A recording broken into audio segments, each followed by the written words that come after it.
Hello, मैं विकास sir आप सभी का वेलकम करता हूँ। फिजिक्स में 25 ऑब्जेक्टिव का डोज हर रोज मिल रहा है। हम लोग इसमें आज जो है फिजिक्स में ऑब्जेक्टिव क्वेश्चन का वीडियो नंबर 10 पढ़ेंगे। आज के वीडियो में भी हम लोग 25 ऑब्जेक्टिव का रिवीजन करेंगे। तो स्टार्ट करते हैं हम लोग वीडियो नंबर 10 को। तो यहाँ पे जो आज का हमारा सबसे पहला क्वेश्चन है वो आपको स्क्रीन पे दिख रहा है। तो सबसे पहला जो क्वेश्चन है इसमें बोला जा रहा है एक्स किरणों का गुण वैसे ही होते हैं जैसे। तो एक्स किरण का गुण और गामा किरण का गुण दोनों का गुण जो है लगभग एक जैसा होता है। दोनों का गुण एक जैसा, तो यहाँ पे एक्स किरण का गुण किसके जैसा होगा? गामा किरण के गुण के जैसा होगा। तो हमारा जो आज का सबसे पहला क्वेश्चन है उसका आंसर क्या आ जाएगा? गामा रेज, यानी पहला का क्या आ गया? सी नंबर आ गया। नेक्स्ट क्वेश्चन हमारा सेकेंड नंबर में बोला जा रहा है एक्स किरणों के तरंगदैर्ध्य का क्रम होता है। तो जो हमारा एक्स रे है, एक्स किरण के तरंगदैर्ध्य का जो रेंज होता है वो अप्रॉक्स 10 के पावर -10 मीटर से 10 के पावर -8 मीटर या 10 के पावर -7 मीटर तक का होता है। इसका रेंज होता है। तो यहाँ पे तरंगदैर्ध्य पूछा जा रहा है, तो तरंगदैर्ध्य हम लोग को पता है कि 10 के पावर -10 मीटर होता है, जिसको हम लोग 1 एंगस्ट्रम कहते हैं। तो एक्स किरण के तरंगदैर्ध्य का जो क्रम है, तरंगदैर्ध्य का जो क्रम होगा वो हमारा क्या आ जाएगा? 1 एंगस्ट्रम। तो हमारा दूसरा जो क्वेश्चन है इसका आंसर क्या हो गया? डी नंबर हो गया। नेक्स्ट क्वेश्चन हम लोग चल रहे हैं तीसरा नंबर। तीसरा में बोला जा रहा है एक्स किरणें बनी होती है। तो जो हमारा एक्स किरण है, ये एक्स किरण एक प्रकार का विद्युत चुंबकीय तरंग यानी विद्युत चुंबकीय विकिरण से। तो हमारा तीसरा जो है इसका आंसर क्या आ जाएगा? सी नंबर हो जाएगा। तीसरा का क्या हो गया? सी नंबर। नेक्स्ट हम लोग चल रहे चौथा नंबर। चौथा में बोला जा रहा है निम्न में कौन विद्युत चुंबकीय तरंग नहीं है? तो प्रकाश भी हमारा विद्युत चुंबकीय तरंग है, एक्स किरण भी हमारा विद्युत चुंबकीय तरंग है, अवरक्त किरण ये भी हमारा विद्युत चुंबकीय तरंग है। यहाँ पे जो ध्वनि तरंग है, ये ध्वनि जो है हमारा विद्युत चुंबकीय तरंग नहीं है। तो हमारा आंसर क्या आ जाएगा? चौथा का सी नंबर हो जाएगा। 4 का क्या गया? सी। नेक्स्ट क्वेश्चन हम लोग चल रहे हैं 5 नंबर। 5 में बोला जा रहा है संधारित्र के आवेशन के क्रम में उनकी प्लेटों के बीच रहता है। तो प्लेट के बीच क्या रहता है? विद्युत क्षेत्र और चुंबकीय क्षेत्र दोनों परस्पर लंबवत होता है। तो यहाँ पे 5वां का हमारा कौन सा आ गया? डी नंबर आंसर सही है। नेक्स्ट क्वेश्चन हम लोग चल रहे 6ठा नंबर। 6ठा नंबर में बोला जा रहा है चुंबकीय क्षेत्र की उत्पत्ति होती है। तो चुंबकीय क्षेत्र का उत्पत्ति जो है गतिमान आवेश के द्वारा, केवल परिवर्ती विद्युत क्षेत्र के द्वारा। सी नंबर ऑप्शन है, ए एवं बी दोनों के द्वारा। तो यहाँ पे जो हमारा चुंबकीय क्षेत्र है, चुंबकीय क्षेत्र का उत्पत्ति जो है वो गतिमान आवेश के द्वारा भी होगा और परिवर्ती विद्युत क्षेत्र के द्वारा भी होगा। विद्युत क्षेत्र में परिवर्तन के कारण जो है वहां पे भी चुंबकीय क्षेत्र उत्पन्न होता है। तो यहाँ पे हमारा जो 6ठा है इसका आंसर क्या आ जाएगा? सी नंबर हो जाएगा। 6ठा का सी हो गया। नेक्स्ट हमारा 7 नंबर है निर्वात में संचरित विद्युत चुंबकीय क्षेत्र को, विद्युत क्षेत्र और चुंबकीय क्षेत्र, विद्युत चुंबकीय क्षेत्र को निम्नलिखित समीकरण से व्यक्त किया जाता है। तो यहाँ पे विद्युत चुंबकीय क्षेत्र को दर्शाया, तो विद्युत क्षेत्र E बराबर E0 sine omega T minus के एक्स है। और यहाँ पे B जो है चुंबकीय क्षेत्र B0 sine omega T minus में के एक्स है, यही दिया हुआ है। यहाँ पे हम लोग को ये पता है कि E0 बट्टा B0 क्या होता है? C होता है। तो यहाँ से E0 बट्टा B0 को जो है हम लोग ओमेगा बट्टा के लिख सकते हैं। इतना लिख सकते हैं। कैसे लिख सकते हैं? यहाँ पे देखिए, यहाँ पे हम लोग को ये पता है ओमेगा बराबर क्या होता है? 2 पाई और यहाँ पे आवृत्ति यानी न्यू होता है। फिर इसके बाद के जो होता है वो 2 पाई बट्टा में लेमडा होता है। यहां से अगर हम लोग ओमेगा बट्टा के कर दें तो ओमेगा जो है 2 पाई यहाँ पे आवृत्ति है और 2 पाई बट्टा में क्या आ जाएगा, लैम्डा आ जाएगा। तो यहाँ से 2 पाई कट जाएगा, तो यहाँ पे ओमेगा बट्टा जो के है, ये हमारा जो तरंगदैर्घ्य है जो लैम्डा है वो ऊपर चला जाएगा।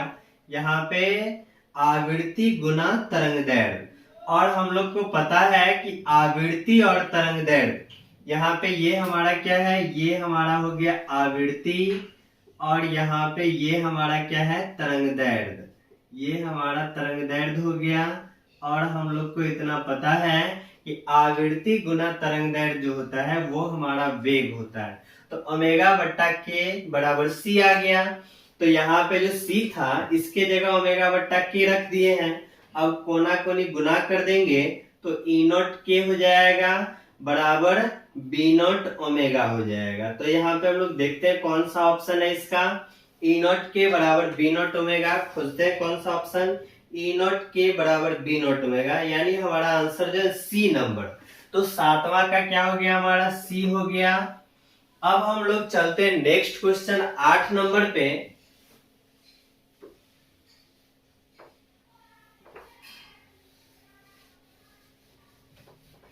8 नंबर क्वेश्चन में बोला जा रहा है विद्युत चुंबकीय तरंग के उत्पत्ति का मुख्य कारण। तो विद्युत चुंबकीय तरंग जो होता है उसकी उत्पत्ति का मुख्य कारण आवेश का त्वरित गति। पढ़े हैं, जो हमारा स्थिर आवेश रहता है केवल और केवल विद्युत क्षेत्र उत्पन्न करता है। गतिमान आवेश रहेगा तो वहां पे विद्युत क्षेत्र और चुंबकीय क्षेत्र उत्पन्न होगा, और त्वरित आवेश रहेगा तो विद्युत क्षेत्र चुंबकीय क्षेत्र के साथ साथ विद्युत चुंबकीय तरंग के रूप में जो है ऊर्जा का भी उत्सर्जन करता है। तो यहाँ पे विद्युत चुंबकीय तरंग की उत्पत्ति का मुख्य कारण क्या है, आवेश की त्वरित गति। तो हमारा 8 का क्या आ जाएगा, बी नंबर हो जाएगा। नेक्स्ट क्वेश्चन हमारा 9 नंबर में बोला जा रहा है निम्नलिखित में किसका उपयोग पौधा घरों में होता है। तो पौधा घरों में जो है अवरक्त किरण का उपयोग किया जाता है, क्योंकि पौधा घरों में कुछ ऐसे भी पौधे होते हैं जिनको अधिक उष्मा का जरूरी पड़ता है। तो जिन पौधों को अधिक उष्मा का जरूरी पड़ता है तो उन पौधों को जो है एक शीशा नुमा संरचना में पैक कर दिया जाता है और उसमें अवरक्त किरण प्रवेश कराया जाता है। अवरक्त किरण रहता है जो उष्मा, अवरक्त किरण जो होता है वो उष्मा रिलीज करता है, वो हीट मतलब उसमें रहता है उस किरण में। तो इस प्रकार से जो पौधा घर है उसमें जिस पौधा को अधिक उष्मा चाहिए उसके लिए कौन सा किरण उपयोगी होता है, तो अवरक्त किरण। तो हमारा जो आंसर है 9 नंबर का डी हो जाएगा, अवरक्त किरणों का। नंबर का क्या हो गया, डी। नेक्स्ट हमारा है 10 नंबर। 10 नंबर में बोला जा रहा है निम्नलिखित में कौन सबसे अधिक आवृत्ति की विद्युत चुंबकीय तरंग है। तो सबसे अधिक आवृत्ति गामा एक्स परावैंगनी अवरक्त। तो इसमें सबसे ज्यादा जो है आवृत्ति वो हमारा गामा किरण का है।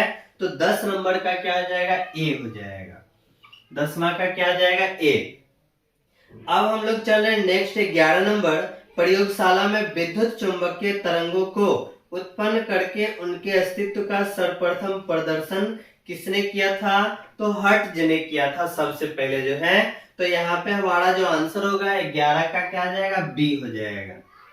फिर हमारा 12 नंबर क्वेश्चन है। 12 में बोला जा रहा है बेतारी तार संचार, यानी जहां पे तार का जरूरत नहीं है, बिना तार वाला जो सिस्टम है, बेतारी तार संचार का आविष्कार किया था। तो बेतारी तार संचार का सबसे पहला जो है जनक मार्कोनी नामक वैज्ञानिक को बोला गया है। तो यहाँ पे 12 का क्या हो जाएगा, सी नंबर हो जाएगा। 12 का सी हो गया। नेक्स्ट क्वेश्चन जो है हमारा 13 नंबर। 13 में बोला जा रहा है किस वैज्ञानिक ने सर्वप्रथम यह पता लगाया कि प्रकाश भी विद्युत चुंबकीय तरंग है। तो प्रकाश विद्युत चुंबकीय तरंग है, इसके बारे में जो है मैक्सवेल ने सबसे पहले पता लगाया था। तो हमारा आंसर जो है 13 का क्या हो जाएगा, डी नंबर हो जाएगा। 13 का डी हो गया। इसके बाद जो है हमारा नेक्स्ट 14 नंबर है। 14 में बोला जा रहा है विद्युत चुंबकीय तरंग की प्रकृति हो सकती है तो विद्युत चुंबकीय तरंग की प्रकृति जो होती है वो अनुप्रस्थ तरंग होता है। विद्युत चुंबकीय तरंग कैसा होगा? अनुप्रस्थ होगा। तो यहाँ पे हमारा 14 का क्या आ जाएगा? ए नंबर हो गया। 14 का ए हो गया। फिर हमारा नेक्स्ट क्वेश्चन जो 15 नंबर है, अज्ञात आकार वाले सुदूर स्थिर स्रोत से आने वाले प्रकाश का तरंगाग्र होगा लगभग। अज्ञात और सुदूर मतलब बहुत दूर से। तो पढ़े तरंगाग्र जो है 3 प्रकार का, गोलीय तरंगाग्र, बेलनाकार तरंगाग्र और समतल तरंगाग्र। तो जो हमारा समतल तरंगाग्र होता है उसमें स्रोत क्या होता है? अनंत होता है, यानी बहुत दूर होता है। तो दूर से जो किरण आ रहा है, जो तरंगाग्र आ रहा है, वो हमारा कौन सा आ जाएगा? समतल तरंगाग्र होगा। तो यहाँ पे बोला जा रहा है सुदूर स्थित स्रोत, यानी बहुत दूर स्रोत जो है, तो वहां से कौन सा तरंगाग्र मिलेगा हमको? समतल तरंगाग्र मिलेगा। कौन सा ऑप्शन है? ए नंबर। तो 15 का क्या आ जाएगा? ए नंबर हो गया। नेक्स्ट हमारा है 16 नंबर। 16 नंबर में बोला जा रहा है यदि प्रकाश स्रोत एक बारीक रेखा छिद्र हो तो उससे परिमित दूरी पर उत्पन्न होंगे, एक निश्चित दूरी पर। और हमारा क्या? रेखा छिद्र। स्रोत हमारा कैसा? रेखा छिद्र है। तो हम लोग पढ़े थे कि अगर बिंदु स्रोत रहता है, बिंदु स्रोत रहता है, तो यहाँ से जो तरंगाग्र निकलता है वो हमारा कैसा निकलता है? गोलीय तरंगाग्र निकलते जाता है। अगर हमारे पास बिंदु स्रोत है तो बिंदु स्रोत से निकलने वाला तरंगाग्र कैसा होगा? गोलीय। लेकिन अगर रेखा छिद्र है, सरल रेखा है, तो यहाँ पे रेखा से जो निकलता है वो हमारा कैसा होता है? बेलनाकार। यहाँ पे रेखा छिद्र से निकलेगा तो ये तरंगाग्र हम लोग पढ़े थे कैसा होगा? बेलनाकार तरंगाग्र होगा अगर रेखा छिद्र से निकल रहा है। तो क्वेश्चन में हमको रेखा छिद्र बोला जा रहा है, तो रेखा छिद्र बोला जा रहा है तो हर हाल में क्या आ जाएगा? बेलनाकार। खोजते हैं कौन सा ऑप्शन? 16 का बी नंबर, बेलनाकार तरंगाग्र। यहीं पे अगर बिंदु स्रोत हो या रेखा छिद्र हो, अगर अनंत दूरी पे है स्रोत तो हर हाल में समतल तरंगाग्र होगा। और बिंदु स्रोत है, नजदीक है तो गोलीय, और रेखा स्रोत है, रेखीय स्रोत है, रेखा छिद्र है, तो यहाँ पे एक निश्चित दूरी पे, परिमित दूरी पे बेलनाकार तरंगाग्र हो जाएगा। तो यहाँ पे क्वेश्चन में हमको रेखा छिद्र पूछा जा रहा है, तो रेखा छिद्र से क्या हो जाएगा? बेलनाकार तरंगाग्र। अब हम लोग नेक्स्ट क्वेश्चन 17 नंबर पे चल रहे हैं। कौन सबसे उत्तम एक वर्ण प्रकाश का स्रोत है? एक वर्ण प्रकाश का स्रोत है, एक ही रंग वहां से निकल रहा है। तो सबसे उत्तम जो है लेजर किरण, लेजर लाइट के बारे में जान रहे हैं। लेजर लाइट जो है वहां से एक वर्ण मतलब एक ही कलर का प्रकाश निकलता है और सबसे उत्तम माना जाता है क्योंकि इसका प्रकाश किरण बहुत दूर तक जाता है। तो लेजर किरण हो जाएगा। तो 17 का हमारा क्या हो गया? डी नंबर हो गया। अब हमारा नेक्स्ट है 18 नंबर। 18 में प्रकाश किरणों के तीखे कोर पर मुड़ने की घटना को विवर्तन। तो किसी कॉर्नर से प्रकाश किरण जो है मुड़ जाता है तो ये घटना हमारा क्या कहलाता है? विवर्तन। तो 18 का क्या आ जाएगा? बी नंबर हो गया। नेक्स्ट क्वेश्चन हमारा 19 नंबर है। 19 में बोला जा रहा है प्रकाश तरंगों की प्रकृति होती है। तो प्रकाश तरंग हम लोग जान चुके हैं कि प्रकाश तरंग जो हमारा तो वो अनुप्रस्थ तरंग होता है, अनुप्रस्थ। तो 19 का हमारा क्या है? बी नंबर हो जाएगा। 19 का आंसर क्या हो गया? B number. नेक्स्ट हमारा 20 नंबर में बोला जा रहा है प्रकाश का अनुप्रस्थ तरंग पुष्टि करता है। तो प्रकाश का अनुप्रस्थ तरंग जो है वो ध्रुवण के घटना को पुष्टि करता है। हम लोग पढ़े थे कि जिस समय प्रकाश को अनुदैर्ध्य तरंग माना गया तो वहां पे प्रकाश का परावर्तन, अपवर्तन, व्यतिकरण और विवर्तन की घटना का व्याख्या हुआ। लेकिन जैसे ही अनुप्रस्थ तरंग माना गया तो अनुप्रस्थ तरंग के आधार पे ही परावर्तन, अपवर्तन, व्यतिकरण, विवर्तन और ध्रुवण के घटना का व्याख्या किया गया। तो अनुप्रस्थ जो तरंग है वो ध्रुवण के घटना का व्याख्या करता है। तो प्रकाश का अनुप्रस्थ तरंग किसका पुष्टि करेगा? ध्रुवण का। तो हमारा आंसर क्या आ जाएगा? सी नंबर। 20 का क्या हो गया? सी। नेक्स्ट क्वेश्चन 21 नंबर पे चल रहे हैं। ब्रूस्टर का नियम है। तो ब्रूस्टर का नियम यहाँ पे हम लोग पढ़े हैं, म्यू बराबर 10 IP। फॉर्मूला क्या पढ़े, म्यू बराबर 10 IP। तो हमारा आंसर क्या आ जाएगा, सी नंबर हो जाएगा। 21 का क्या आ जाएगा, सी नंबर। 21 का हमारा सी नंबर आ गया। अब हम लोग चल रहे हैं नेक्स्ट क्वेश्चन 22 नंबर। 22 में बोला जा रहा है रचनात्मक व्यतिकरण के लिए किसी बिंदु पर पहुंचने वाली दो तरंगों के बीच का कलांतर। तो रचनात्मक व्यतिकरण के लिए कलांतर क्या हो जाता है, 0 हो जाता है। हाँ, रचनात्मक व्यतिकरण के लिए किसी बिंदु पर पहुंचने वाली दो तरंगों के बीच का कलांतर होना चाहिए, क्या होना चाहिए, 0 होना चाहिए। क्योंकि रचनात्मक व्यतिकरण में हम लोग पढ़े हैं शीर्ष शीर्ष के साथ और गर्त गर्त के साथ अध्यारोपित होता है। तो यहाँ पे कलांतर क्या हो जाएगा, 0। तो 22 नंबर का क्या हो जाएगा, ए। 22 का क्या हो गया, ए। नेक्स्ट क्वेश्चन हमारा जो है 23 नंबर। 23 में जो है जब हम किसी वस्तु को देखते हैं तो रेटिना पर बनने वाला प्रतिबिंब कैसा होता है। तो रेटिना पे बनने वाला प्रतिबिंब वास्तविक और उल्टा होता है। पढ़े थे नेत्र पे जो प्रतिबिंब बनता है वास्तविक और उल्टा, नेत्र के रेटिना पे। तो हमारा 23 का आंसर क्या आ जाएगा, बी नंबर हो जाएगा। 23 का क्या हो गया, बी नंबर। नेक्स्ट क्वेश्चन हमारा 24 नंबर। 24 में बोला जाए किसी दूरदर्शक के अभिदृश्यक एवं नेत्रिका के फोकस दूरी क्रमशः 20 सेंटीमीटर और 2 सेंटीमीटर है। आवर्धन क्षमता, आवर्धन क्षमता पढ़े, m बराबर FO बट्टा में FE। तो FO जो है हमारा ये हो गया अभिदृश्यक का फोकस दूरी और ये हो गया नेत्रिका का फोकस दूरी। तो अभिदृश्यक यहाँ पे 20 और नेत्रिका कितना है, 2। तो 20 बट्टा 2 हमारा कितना आ जाएगा, 10। तो यहाँ पे आवर्धन क्षमता 10 हो गया। कौन सा ऑप्शन है, 24 नंबर का। 24 का हमारा हो जाएगा सी नंबर। तो 24 का हमारा क्या हो गया, सी नंबर हो गया। अब हम लोग लास्ट क्वेश्चन यानी 25 नंबर 25 पे पहुंच गए हैं।